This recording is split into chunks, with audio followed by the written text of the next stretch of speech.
बाबूघाट में श्री कृष्ण जन्माष्टमी महोत्सव को लेकर कार्यक्रम आयोजित। सीएम धामी ने समापन समारोह में लिया भाग। सांस्कृतिक और सामाजिक महत्व पर डाला प्रकाश। कैबिनेट मंत्री सुबोध उनियाल ने पूर्व सीएम हरीश रावत पर किया कटाक्ष। हरीश रावत पर ढलती उम्र का प्रभाव, अब उन्हें वानप्रस्थ की ओर जाना चाहिए।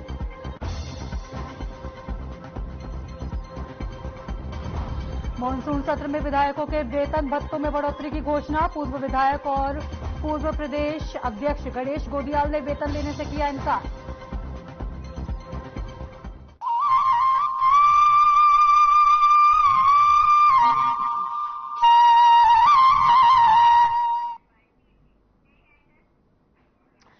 नमस्कार, आप देख रहे हैं हमारा उत्तराखंड और मैं हूं आपके साथ अंशिका। रुक करेंगे आज की बड़ी खबरों का।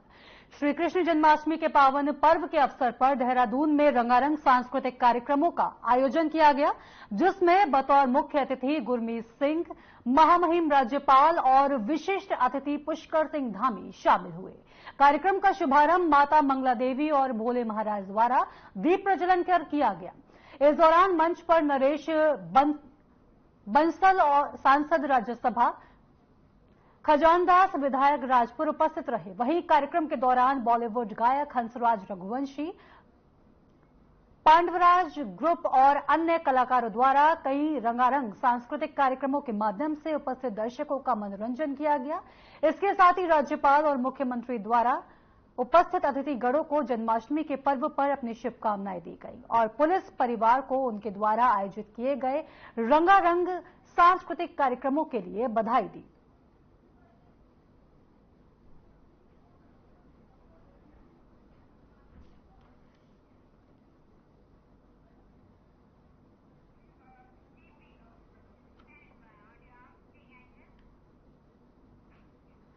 उत्तराखंड कांग्रेस की मुख्य प्रवक्ता गरिमा मेहरा दसौनी का बयान सामने आया है। उन्होंने कानपुर से निर्दलीय विधायक उमेश कुमार के बयान पर पलटवार किया है। उन्होंने आगे कहा कि उमेश कुमार के बयान को अत्यधिक जिम्मेदाराना और हल्का करार दिया है। साथ ही दसौनी ने कहा कि विधानसभा लोकतंत्र का मंदिर कहा जाता है और विधानसभा का पचल कोई अखाड़ा नहीं है। कोई भी आकर अपने पुरानी लड़ाई झगड़ों का सेटलमेंट विधानसभा के पटल पर इस तरह से भ्रामक आरोप लगाकर अपने पद का दुरुपयोग करे।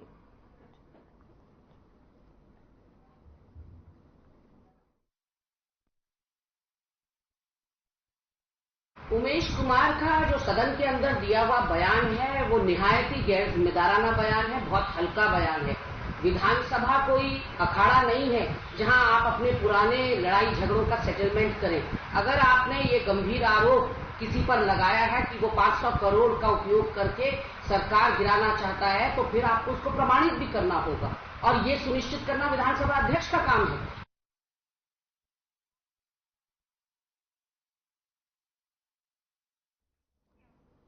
उत्तराखंड में होने वाले आगामी चुनावों के लिए कांग्रेस ने अभी से तैयारियां तेज कर दी हैं।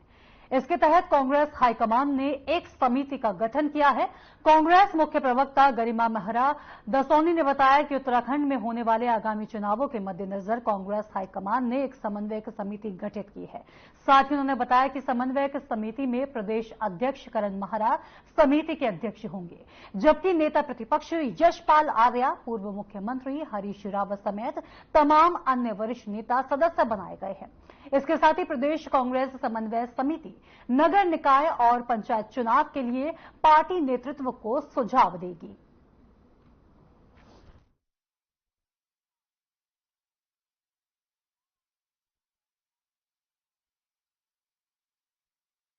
देखिए, केदारनाथ उपचुनाव पार्टी के मद्देनजर भी और देश के मद्देनजर भी बहुत महत्वपूर्ण चुनाव है और पार्टी अभी बद्रीनाथ और मंगलौर चुनाव जो जीती है उससे पार्टी में बहुत जोश और उत्साह है और मैट्रिक लगाने के पूरे मूड में है। जनता हमें भरपूर सहयोग दे रही है और आगामी जो निकाय और पंचायत चुनाव भी होने हैं वो भी बहुत महत्वपूर्ण है। लगातार भारतीय जनता पार्टी का इन चुनावों को टालना ये बताता है कि भारतीय जनता पार्टी को ये अंदेशा हो गया है कि आज की तारीख में यदि निकाय और पंचायत चुनाव होंगे तो उसका सूपड़ा साफ हो जाएगा, क्योंकि क्षेत्रीय जनता बहुत परेशान हो चुकी है इस प्रचंड बहुमत और डबल इंजन की सरकार से।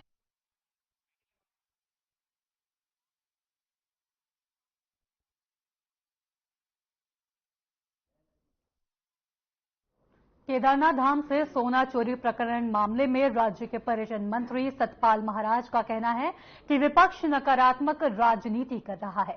साथ ही उनका कहना है कि अब जब दानदाता ने 23 किलो सोना दिया है तो फिर 228 किलो सोना कैसे चोरी हो गया। उन्होंने आगे कहा कि उनकी ओर से पहले ही कमिश्नर गढ़वाल से इस मामले की जांच करवाई जा चुकी है और जांच रिपोर्ट शासन को भेज दी गई है। वहीं कांग्रेस ने सतपाल महाराज के बयान पर पलटवार करते हुए कहा कि बद्री केदार मंदिर समिति के अध्यक्ष अजेंद्र अजय की ओर से दानदाता ने 228 किलो सोना दान दिया का दावा किया था।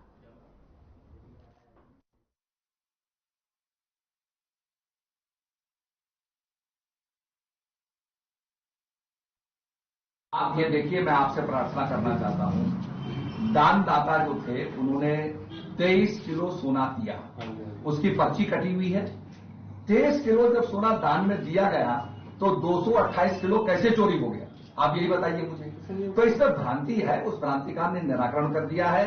मैंने उसी समय कमिश्नर गढ़वाल से जांच कराई थी, जांच की रिपोर्ट आने वाली है, शासन में गई है, शासन हमें भेज देगा, जांच की रिपोर्ट आपके आगे हम सार्वजनिक कर देंगे। कांग्रेस के लिए इस मुद्दे को क्यों? कांग्रेस को कुछ न कुछ बोलना है, उनको झूठ सच बोलना है। आप बताइए, 228 किलो सोना को छोटी मोटी रकम होती है, छोटी मोटी कोई उसका वजन होता है, कहां चोरी हो गया। महाराज से पूछना चाहती हूँ कि किस बात के धर्मस्वर पर्यटन मंत्री हैं आप? ना आपको आपदा की चिंता रहती है, ना आपको चारधाम व्यवस्थाओं की चिंता रहती है, और न कभी आपने सड़कों की सुधरी। जितने विभाग आपके पास हैं, आपने जस्टिस किसी के साथ नहीं किया। आज केदारनाथ सोना चोरी मामले में आप कह रहे हैं कि 23 किलो दानदाता ने दिया और 228 किलो का आरोप लगाया जा रहा है। तो माननीय मंत्री महोदय, इस बात को भी आज अरसा बीत गया है आरोपों की झड़ी लगते हुए भी।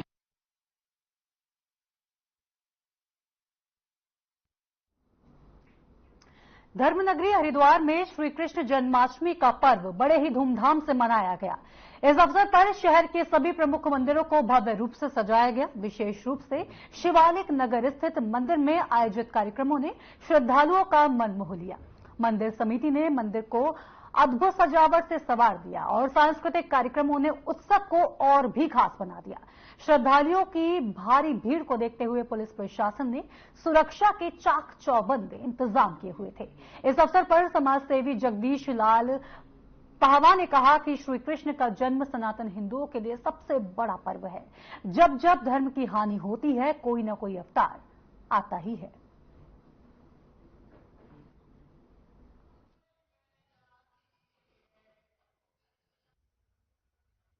जन्माष्टमी के पर्व पे सनातन हिंदुओं के लिए सबसे बड़ा महान पर्व है।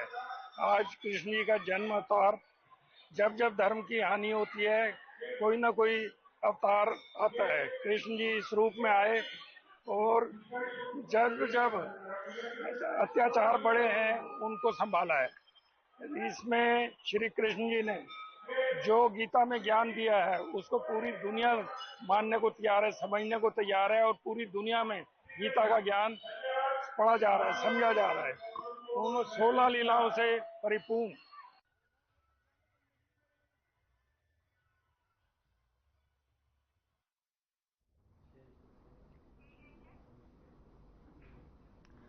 असम के मणिपुर में एक अभियान में सेना के एक जवान शहीद हो गए।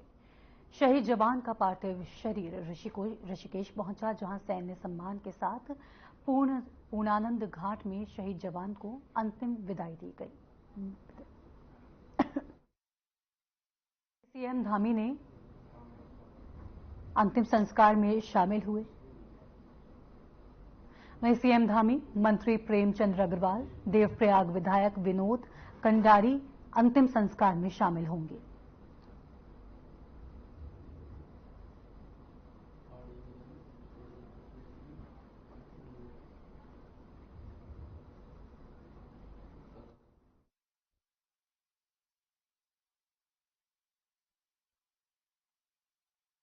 छोटे से ब्रेक के लिए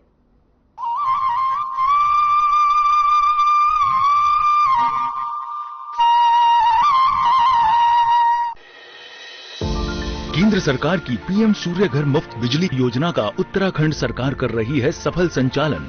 उत्तराखंड सरकार ने इस योजना के तहत 300 गांवों को किया है चिन्हित, जिन्हें बनाया जा रहा है सोलर ग्राम। तो वहीं शहरों में भी लोग इस योजना का उठा रहे हैं खूब लाभ। उत्तराखंड सरकार की तरफ से चलाई जा रही उत्तराखंड सोलर सब्सिडी योजना के अंतर्गत रूफटॉप सोलर लगवाने पर मिल रही है 2 गुनी सब्सिडी। स्वच्छ एवं नवीकरणीय ऊर्जा की दिशा में सरकार का ये ऐतिहासिक कदम आम लोगों को आ रहा है खूब पसंद।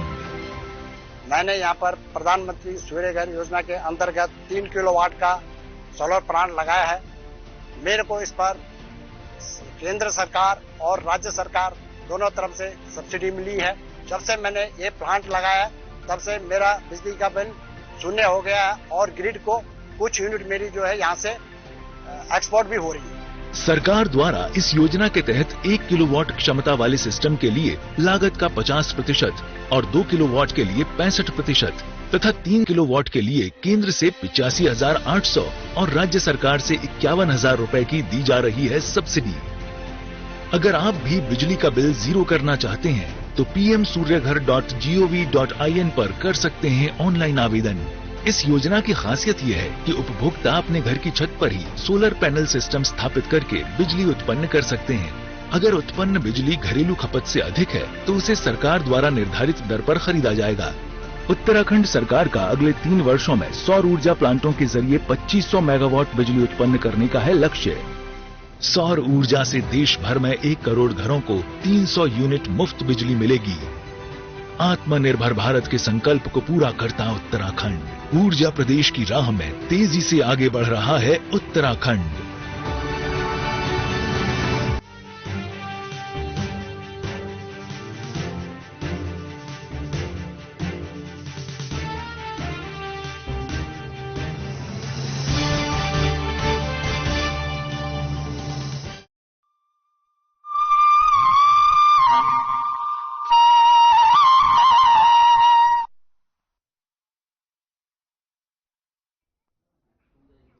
ब्रेक के बाद एक बार फिर आप सभी का स्वागत है। रुक करेंगे आज की बड़ी खबरों की ओर।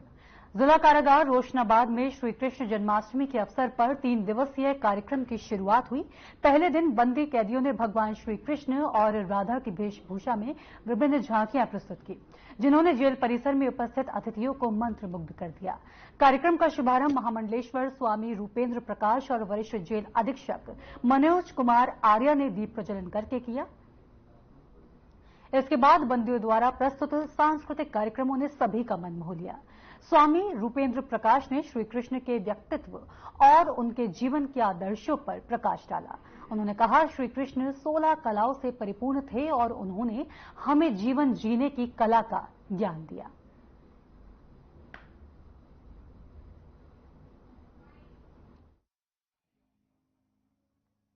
हरिद्वार कि इस कारागार में हमारे वरिष्ठ जेल अधीक्षक महोदय के आमंत्रण पर आज मैं यहाँ पर आया।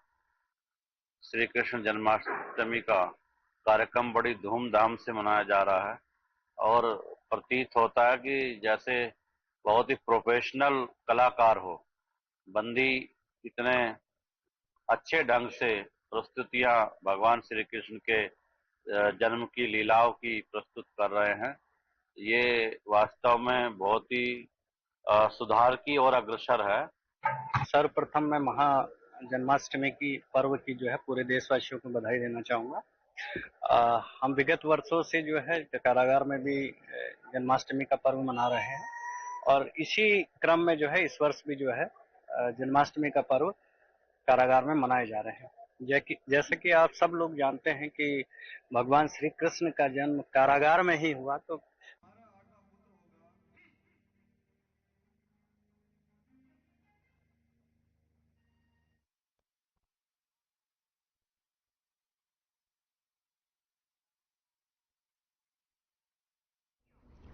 उत्तराखंड में भारतीय जनता पार्टी सदस्यता कार्यक्रम का आयोजन कर रही है, जहां पर इस कार्यक्रम के अंतर्गत कुमाऊं मंडल और गढ़वाल मंडल दोनों में ही कार्यक्रमों का आयोजन किया जा रहा है। वहीं प्रदेश अध्यक्ष महेंद्र भट्ट का कहना है कि जिस दिन राष्ट्रीय अध्यक्ष प्रधानमंत्री नरेंद्र मोदी को सदस्यता दिलाएंगे, उसी दिन से कार्यक्रम की विधिवत शुरुआत होगी।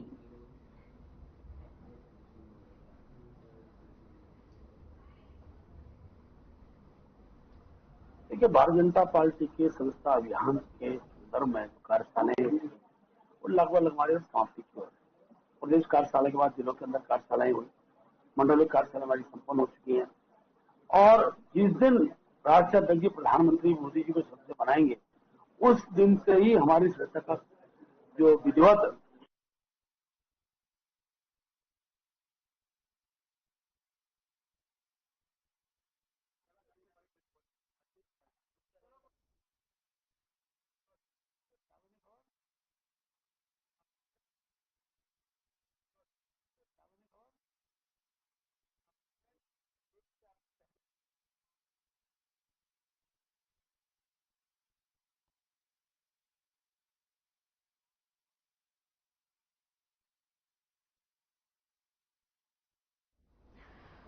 उत्तराखंड कांग्रेस की प्रमुख प्रवक्ता गरिमा मेहरा दसौनी का बयान सामने आया है।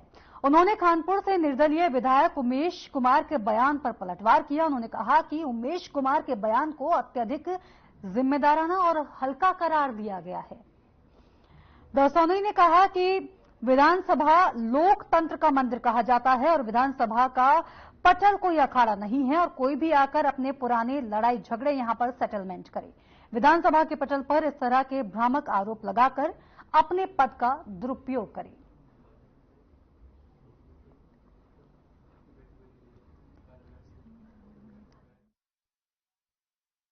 उमेश कुमार का जो सदन के अंदर दिया हुआ बयान है वो निहायत ही गैर जिम्मेदाराना बयान है, बहुत हल्का बयान है। विधानसभा कोई अखाड़ा नहीं है जहां आप अपने पुराने लड़ाई झगड़ों का सेटलमेंट करें। अगर आपने ये गंभीर आरोप किसी पर लगाया है कि वो 500 करोड़ का उपयोग करके सरकार गिराना चाहता है, तो फिर आपको उसको प्रमाणित भी करना होगा और ये सुनिश्चित करना विधानसभा अध्यक्ष का काम है।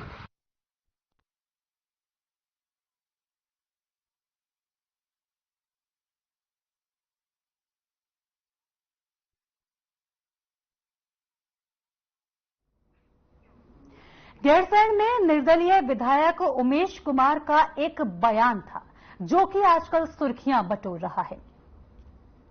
ये बयान अब जोरों पर है। तमाम नेताओं के साथ सोशल मीडिया पर उमेश कुमार पर सवाल उठ रहे हैं और उनके द्वारा सदन में दिए गए बयान पर उनसे सबूत मांगे जा रहे हैं।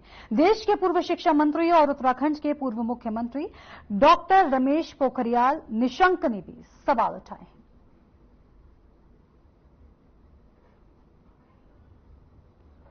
छूट नहीं होनी चाहिए। ऐसी जो लोकतंत्र की स्तंभ है वहां पर कोई भी बात हो तो वो गंभीरता से होनी चाहिए। वो चौराहा भाषण का अड्डा नहीं है।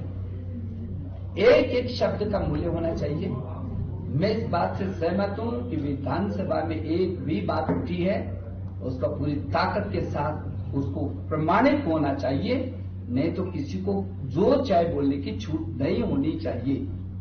और यदि ये घटना है तो उसको हर कीमत पर उसका खुलासा होना ही होना चाहिए और एक निर्धारित समय में होना चाहिए। आपको लगता है सरकार को इस मामले में गंभीरता से जांच करनी चाहिए क्योंकि बहुत गंभीर आरोप है। मैं ये कह रहा हूं कि जिसने बोला है उसको भी साबित करना चाहिए। सरकार को भी जांच करनी चाहिए। नहीं, मैं पहली बात ही कह रहा हूं।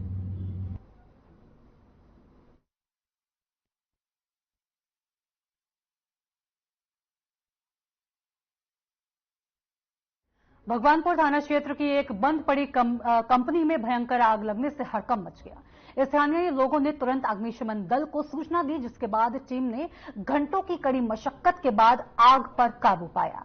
स्थानीय लोगों ने आरोप लगाया है कि कंपनी में सुरक्षा के पुख्ता इंतजाम नहीं थे, जिससे बड़ा हादसा हो सकता था।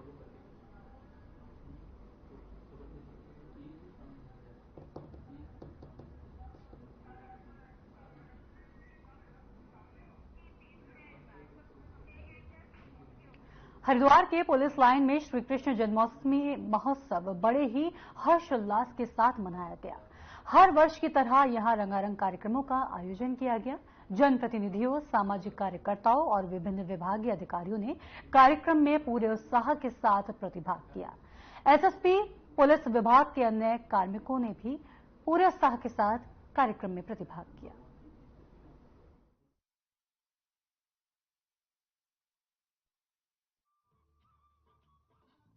समस्त पुलिस परिजनों ने, पुलिस परिवार के सभी लोगों ने एकत्रित होकर आज पुलिस लाइन में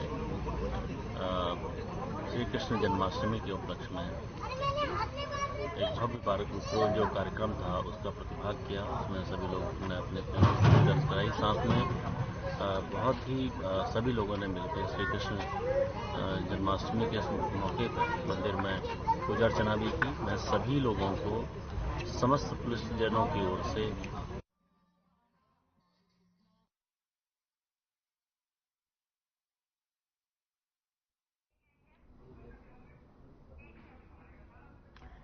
कोलकाता, देहरादून के बाद अब भगवानपुर के एक नामचीन हॉस्पिटल में एक दरिंदे का शिकार होने से एक बेटी बाल बाल बच गई।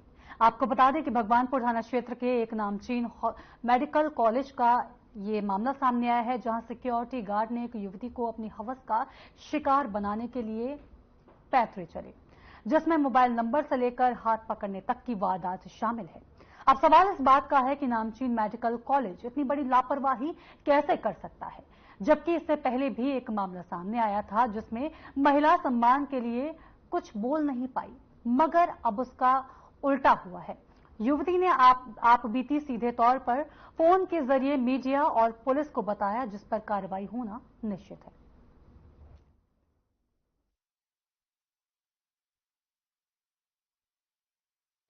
जो हमारी सिस्टर है तो ये हमारे मम्मी से मिलने आई थी। अच्छा। तो अगर यहाँ पे मरीज सुरक्षित नहीं है, मिलने के लिए सेफ नहीं है, तो मरीज कहाँ से सुरक्षित होंगे जब यहाँ पे बेटियां सुरक्षित नहीं है। अगर ये बाई चांस रात को रुकेगी तो क्या होगा? यहाँ तो कोई सेफ नहीं होगा ना लड़कियां। तो यहाँ तो कोई ऐसा कोई रूल ही नहीं है। जब सिक्योरिटी ऐसा काम करेगी तो कौन सिक्योर है? किसके भरोसे सिक्योर है हॉस्पिटल? और कौन यहाँ से इलाज करने के लिए आवेगा? फिर मेरे साथ जबरदस्ती कुछ चीजें करनी। किसने की? जी पता नहीं, गार्ड ने। अच्छा, क्या हुआ? जी उसने मेरा पहले तो हाथ पकड़ा, फिर कह रहा नंबर ले ले या नंबर दे दे। फिर कह रहा रात को रुकेगी क्या यहाँ पे? तो जी समाज को जैसा कि ये हरकतें की इन्होंने, तो इस पर कार्रवाई होनी चाहिए। जी यहाँ पर एक सिक्योरिटी गार्ड तो जो आईसीयू में एक हमारे पेशेंट थे उनको भर्ती थी, तो उनको देखने रिलेशनशिप में एक लड़की आई। अच्छा। तो देखने के लिए जैसे ही गई वहाँ पर, तो एक सिक्योरिटी गार्ड ने उसके साथ छेड़छाड़ी की और उसको बोलता है कि मुझको अपना नंबर दे और मैं तुम आज रात को ये रुक जाना, ऐसे ऐसे। अब ये देखो भाई साहब, यहाँ पर मरीज ही कैसे सुरक्षित रहेंगे? यहाँ की जो सिक्योरिटी गार्ड है कैसे कैसे इनकी ढिलौनी। अभी एक पीछे से कोलकाता में भी हुआ था।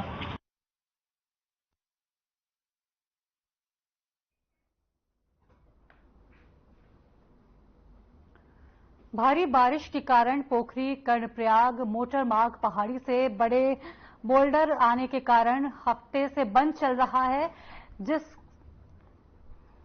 जिससे कई गांवों का तहसील और ब्लॉक मुख्यालय से संपर्क कट गया है। पूरी तरह से आवाजाही भी बंद पड़ी है। ऐसे में लोगों को बड़ी दिक्कतों का सामना करना पड़ रहा है।